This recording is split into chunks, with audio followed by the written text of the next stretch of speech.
welcome to another episode of the Giving Back to Gwinnett podcast.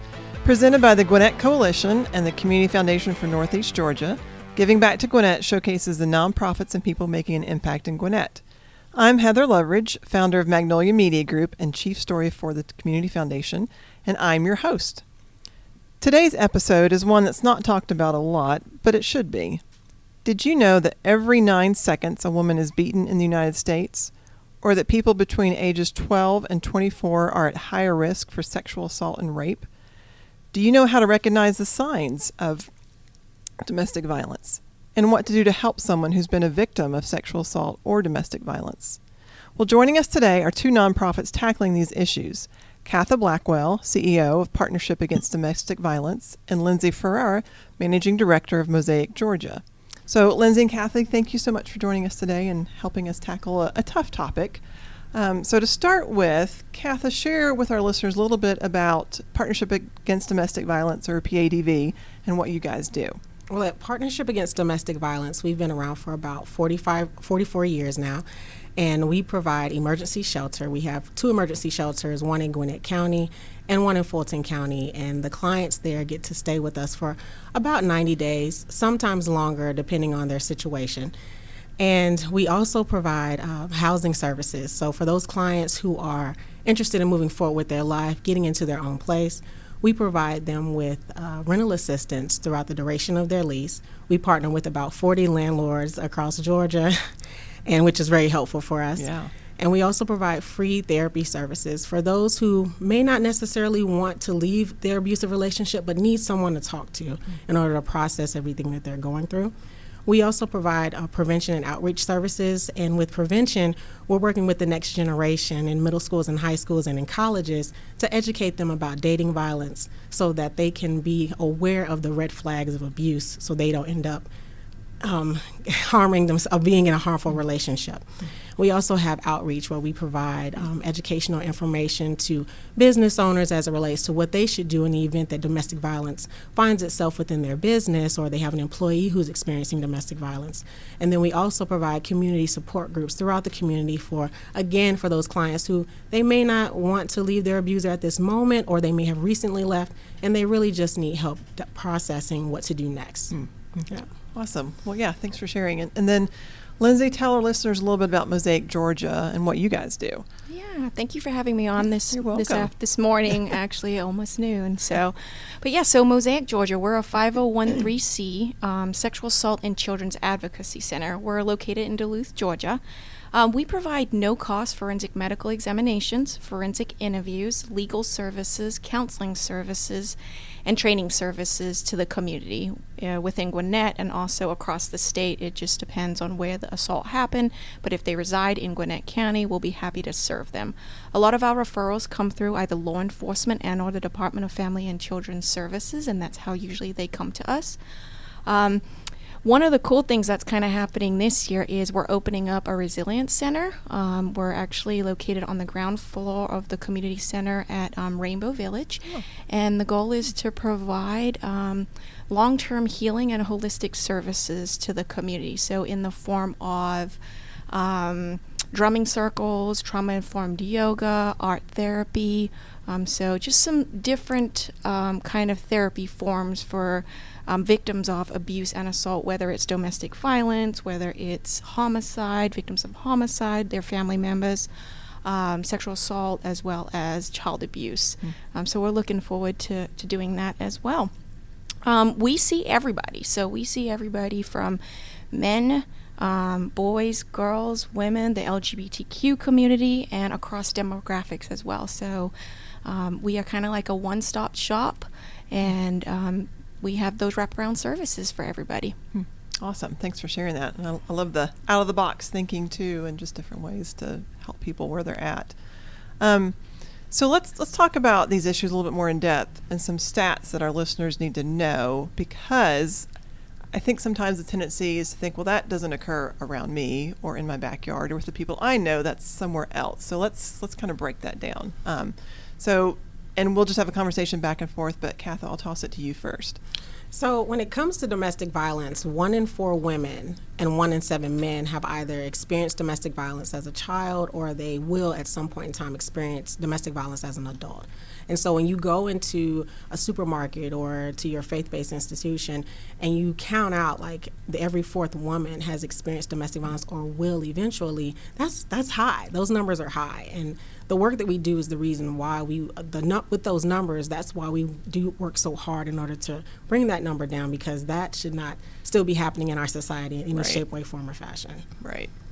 Yeah, I have to agree with you, Katha. I mean, for sexual assault, child abuse, it's pretty much the same. 1 in 4 are sexually assaulted or have abuse happen to them. I'll give you some statistics just from our organization, what we've done in 2020 as well as 2021.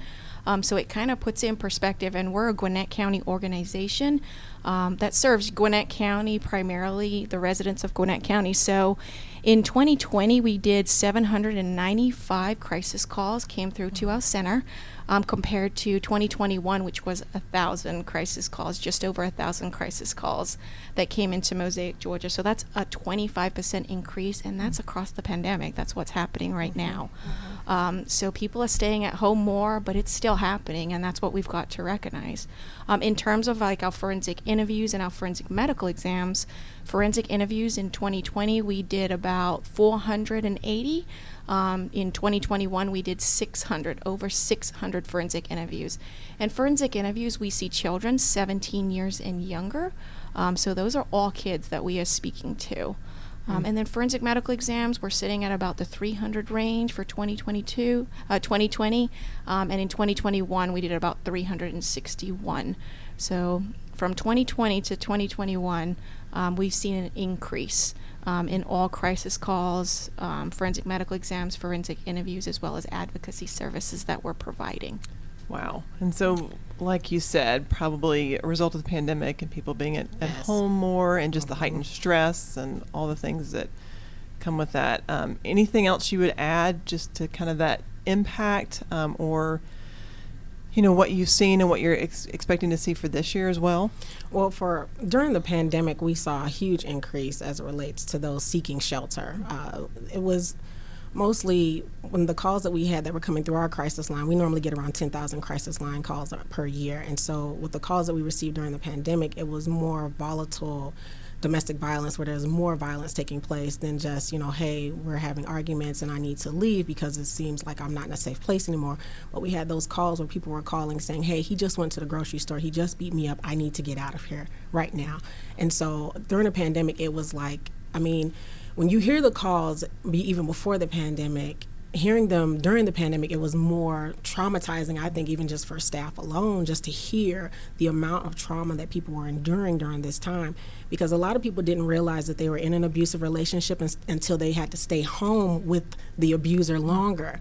It's almost like you didn't realize you were sleeping with the devil until you had to spend time with them. Right. And so a lot of the clients that we serve, they didn't realize how messed up their relationship already was until they had to quarantine or stay or isolate at home.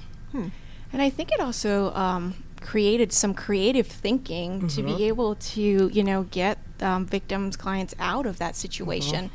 Whereas before, if the alleged perpetrator, the abuser's working from home, and you're spending all day at home, whereas before the pandemic, maybe the alleged abuser, perpetrator was, going out to work during the work time hours, 9 till 5.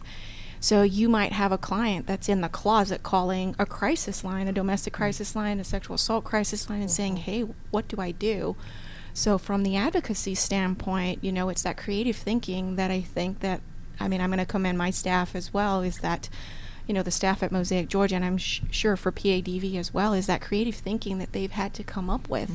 There's multiple things that I think everybody's put into place. Like I know, our website reflects, I think there's a little safety exit on our website, so that if they are on the website, they can hit that safety button.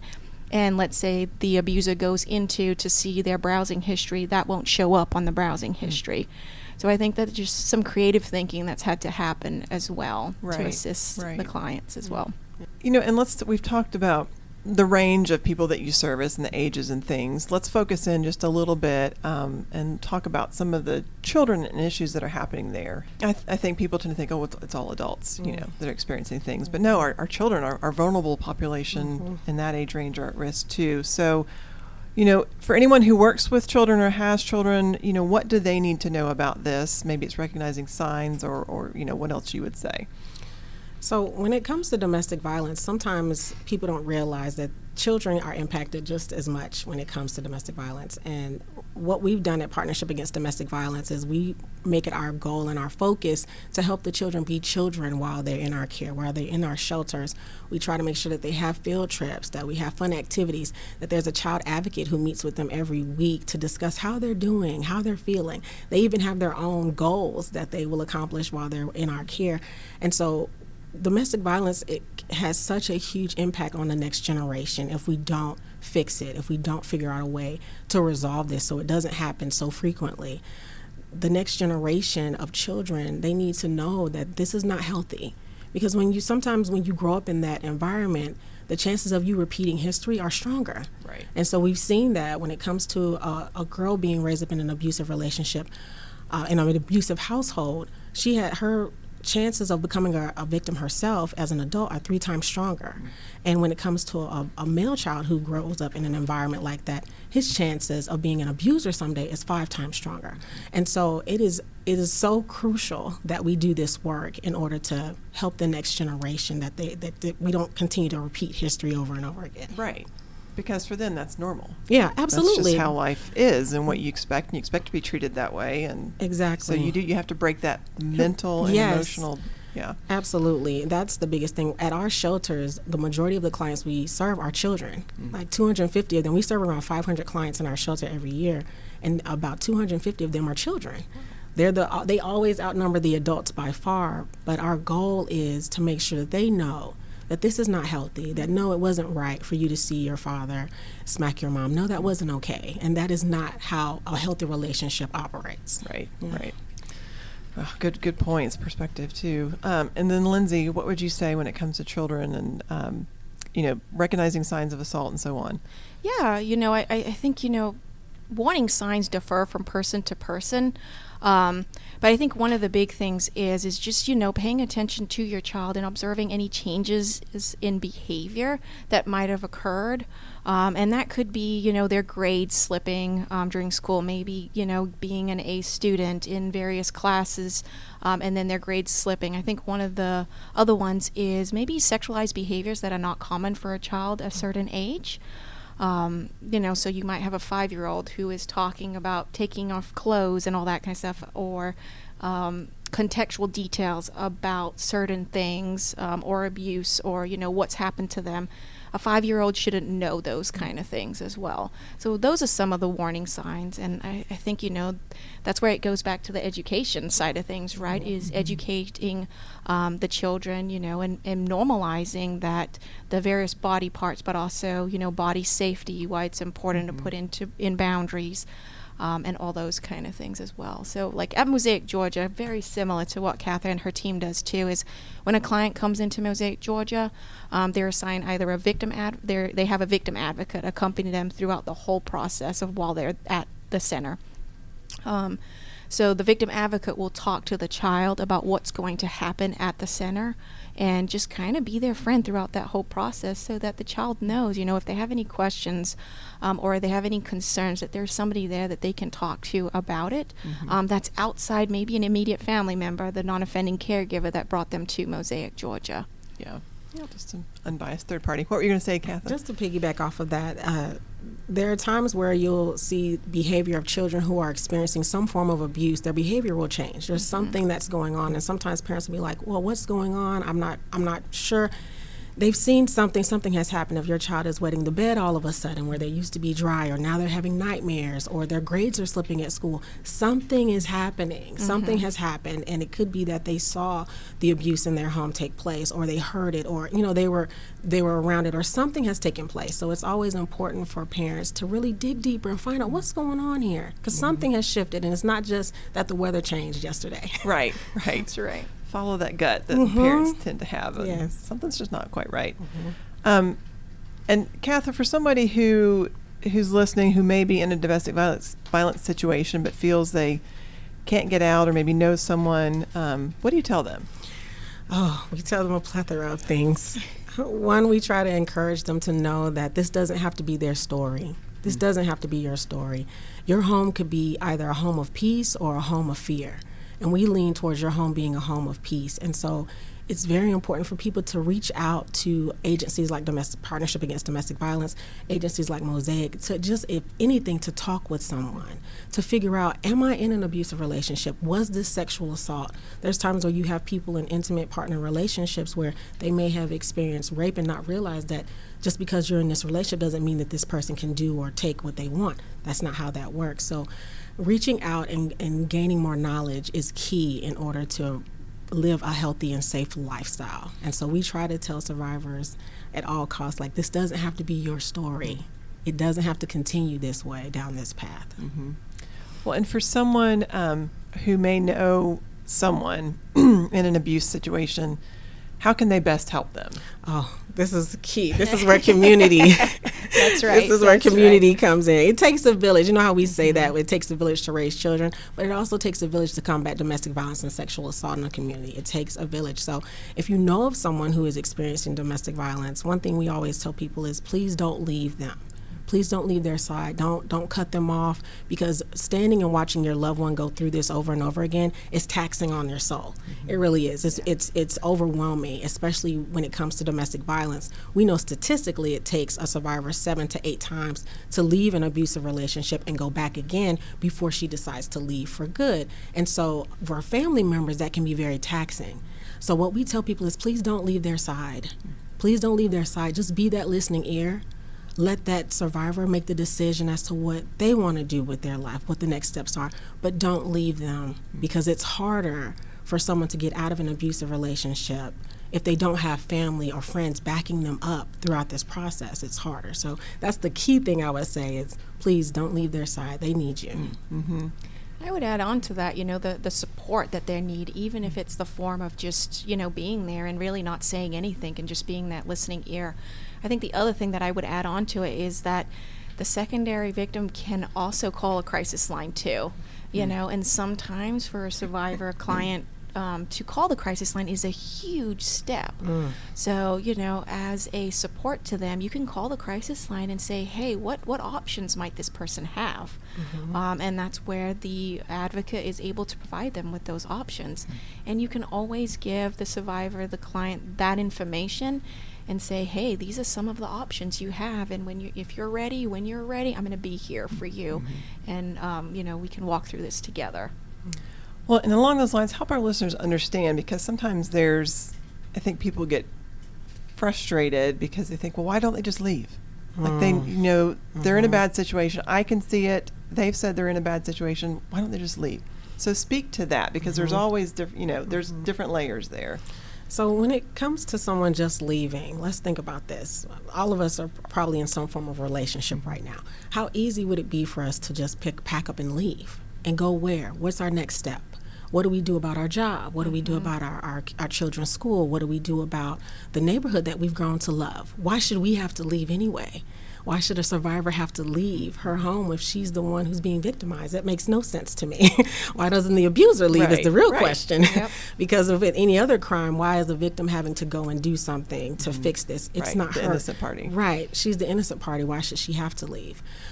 But that question does come up a lot as it relates to this work that we do, and we have to think about it's not as easy as we think it is. The financial barriers. Some people don't even know that Partnership Against Domestic Violence or Mosaic even exist. And so it's so important that we share that message out in the community as much as possible, because people just don't know what to do next. And if you've been in a relationship for 10 or 20 years, just to pack up and leave, that's hard. That's not easy. That's not an easy task. So just processing that whole piece of leaving is a huge weight for survivors. Mm-hmm. Yeah, and they lose everything a lot of times. Mm-hmm. A lot of, unfortunately, statistics show child sexual abuse wise, it's usually somebody that they know and somebody that's within their family, right? And a good portion of that is usually they're the primary breadwinner for the family too. So they're the ones that's making the money, they're bringing home the money. And so you might have been married to this person for a good number of years. That's what you've known. And then to have all this fall out from under you, and possibly, it being done right under your nose as well, you have so many questions in your mind, and you question yourself, what if, and everything else. So it's hard. It's a hard process of leaving, and there's just a ripple effect of things too. The financial side, I think, is a huge thing as well. How do I provide for my kids? How do I get another apartment? What does another apartment look like? What does another house look like? I mean, we know right now housing costs have risen. If you can find something. Exactly. I mean, what is it now? Average to buy a place, it's between $200,000 to buy something. So, and that means you have to be making at least $50,000 a year. And then you might have to you're sending your kids to school. You got to look for after school. I mean, there's just so many components to it. But that's what we're here for, I think. I mean, I think that's what Mosaic Georgia and PADV are here, is kind of hopefully being able to guide them and linking them in with resources within the community that maybe we don't specialize in, but we know another organization that specializes in that and is able to assist them with those services. That's good. Awesome. Do either of you have a story you can share about someone your organization has helped and the difference it's been able to make in their lives? Because that's always, if you can put a story with those facts and figures, it makes a difference. Yeah, I can share one story in particular. We had a woman come to us through one of the hospitals that she was actually, she had just given birth to a newborn baby, and she had a C-section, and her abuser had beat her up the previous night. She ended up in a hospital, and it caused her incision to open back up. Wow. And so she came to us in just dire needs, like, I have got to get out of this place. I cannot go back home. And even the hospital had contacted us saying, she can't go back home. We need space for her. We need to place her somewhere. Can you all help us? And of course, we're going to jump right in. I'm like, yes, we can tackle this. Her story entails her working throughout the time that she was in the shelter. She was working full time. This mother was like a powerhouse mom. You know how we dream of being that powerhouse mom? She was it. She was it. And she continued to move forward. She went into our supportive housing program, took care of her baby, was just one of the superb moms we've ever seen in this space with all that she had been through. And she ended up getting a house built with Habitat for Humanity. And so she has a place that she can afford. Like, if you partner with Habitat for Humanity, which I'm one of their cheerleaders, they make it affordable for people to live, especially the families that we serve. It makes it realistic for them to have their own place. And so her story was just overwhelmingly powerful, and she had been through so much, just giving birth to her baby, having to go back to the hospital, and then coming to us, hitting the ground running. And that inner strength was just like, we don't know where she got that strength from, because we can't take the credit for that, because she came in ready to go and knowing now that she had her newborn baby that she had to put the pedal to the metal. Let's go forward, not backwards. Wow. Amazing woman. Yeah, and across that, it takes time too, right? I mean, those things don't happen overnight either. So I mean, that you could be, I don't know how long it took from beginning to end, but one story that I can share is, I mean, we've been working with a client for, I think, approximately 2 years now. Her daughter was sexually abused by her husband, and it was prosecuted in the criminal justice system, but he was also, she had to obtain a TPO on him, but then also look into a divorce. And we were able, with our wraparound services and our legal program, we were able to assist her with that. And be able to obtain that divorce. But when it comes to divorce, there's also a lot of split assets that need to happen as well. But she's striving right now, her and her daughter, and she actually has 2 daughters. They're doing really well. And they've stayed in communication with us, and she's getting back on her feet, and it's taken about a couple of years for that to happen. Wow. I'm thankful, yes, for the work that you guys are doing, the difference that it's making in the community. So let's talk briefly as we're wrapping up our time. Y'all had mentioned, that this impacts employers too, and the workforce and all of that. And so I know a large portion of our audience are either employers or working in the area. So what are some advice, tips you have for them, if they think, oh, I think I have an employee who might be struggling with this, or a coworker or someone like that? Let's just talk about within that context.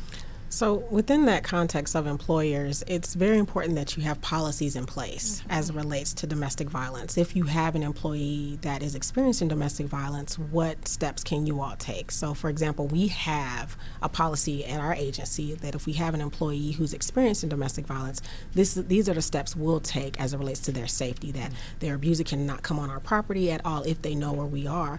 And the employee can also take off a couple of days as needed based upon the situation that they're in, if they're getting a temporary protection order, because sometimes that takes a lot of time, and so on and so forth. So having policies in place, if the abuser shows up at your place of employment, what should you do? What can you do? How can you help keep this person safe? Instead of saying, hey, we're going to let this person go because their abuser keeps calling our phone lines and keeps showing up unannounced and disrupting the day, we're not going to fire this person. We're going to keep them employed. There's a way that maybe we can get a temporary protection order so this person, this abuser, can no longer come to our property and disrupt our day. So different things like that are available, and if people want more information, they can definitely reach out to us at our crisis line, which is 404-873-1766. Awesome. Yeah, I mean, policies, procedures are definitely a great thing. I think one of the other things is listing those crisis numbers in various locations at the workplace, right?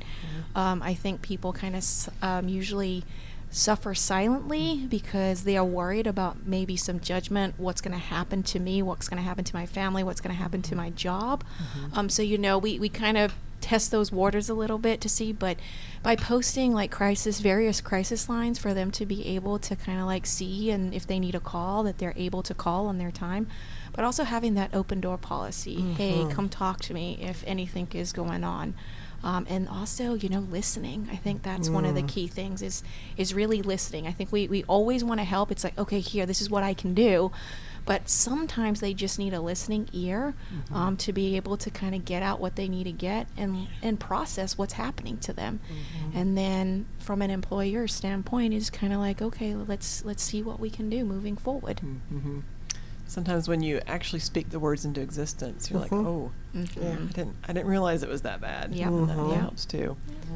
And so what about our community at large? How can they help address these issues?